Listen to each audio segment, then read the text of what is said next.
ఇంతవరకు ప్రదర్శించని ఈ చిత్రాన్ని సుమారు ఈ చిత్రం వయసు 25 ఏళ్ళు ఉంటుంది. 25 ఏళ్లుగా చిత్రిస్తున్న చిత్రం ఇది. అనంత పద్మనాభ స్వామి అనేది అనంతమైన శక్తి కల చిత్రము. ఆ చిత్రం నుండి అందరికీ ఐశ్వర్యకారకమైన తరంగాలు వెలువడాలి, అందరూ అందుకోవాలనే ఉద్దేశంతో చిత్రించాను. ఇటువంటివన్నీ ఇక్కడున్న రత్నములన్నీ సహజ తత్వంతో ఉంటాయి. పగడం కానివ్వండి, ముత్యం కానివ్వండి, ఇవన్నీ.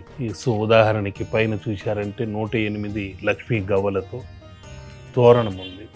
ఇక్కడున్న లక్ష్మీ రూపులన్నీ బంగారు నాణ్యములతో ఆయన ఆదిశేషు శరీరాకృతిగా సహస్ర లక్ష్మీ రూపములతో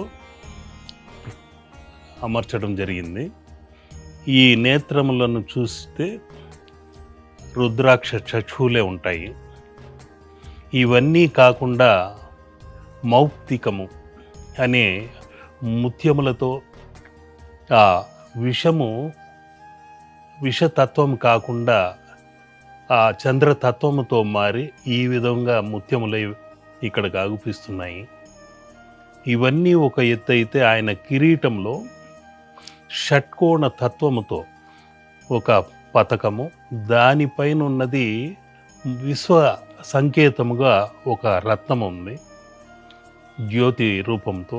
కృష్ణ బిలము అని కూడా అంటాము. ఇవన్నీ కాకుండా మోక్షకారకమైనది కేతువు. అటువంటి కేతువుకు ముఖ్యమైన రత్నము వైడూర్యము. ఈ కృష్ణ వైడూర్యము 16 క్యారెట్లు, అంటే మొత్తం కూడితే 7 అనేది వస్తుంది.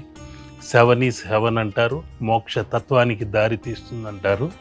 అటువంటి తత్వముతోనే 1 2 3 4 5 6 7 అనే సంఖ్యాశాస్త్ర పరంగా ఈ సప్తగిరులు ఇక్కడే ఉన్నాయి అనే సంకేతం ఇందులోనే పొందుపరచడం జరిగింది.